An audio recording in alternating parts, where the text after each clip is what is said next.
Hey guys, so what we're going to learn about in this unit is radicals, which is things like squared roots and cubed roots. We're also going to learn how to add and subtract radicals and multiply and divide. Now what we're going to look at is multiplying radicals.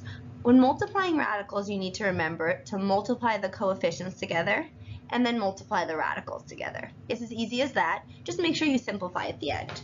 So first thing I'm going to do is I'm going to identify my coefficients. So here's my first coefficient, which is a 4, and here's my second coefficient, which is a 3. So what is 4 times 3? Well, that's 12. The second thing we're going to do is we're going to multiply our radicals together. So I have a radical 3 and a radical 6. So what is 6 times 3? Well, that's 18. So radical 3 times radical 6 is radical 18. As always, I need to check if I can simplify 18, which I can. So I'm going to do my prime factorization, which is going to be 2 and 9 and 3 and 3. I'm going to circle all my prime numbers. Now I'm going to rewrite my radical, which is 2 radical, and I'm going to put my prime factors under it. 2 times 3 times 3.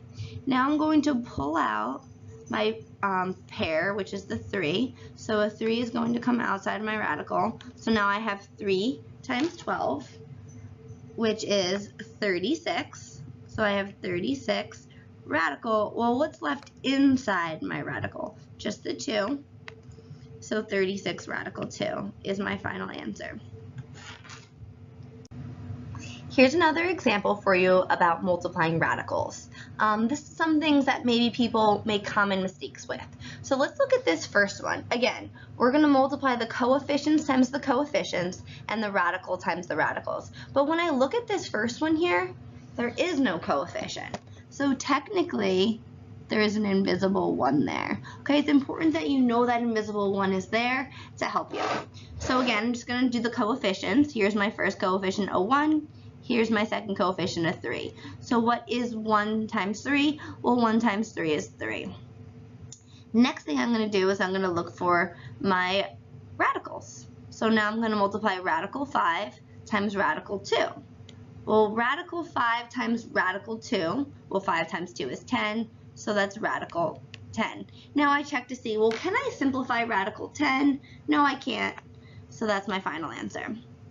The next one, I'm going to do the same thing, except for this time, as you can see, I don't have 2 radicals. It's just 1 radical. So all I'm going to do is I'm going to multiply my coefficients together and keep my radical. So what is 4 times 5?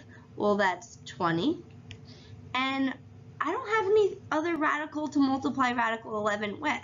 So I just leave it as radical 11. That's my final answer. Come and see me if you need help.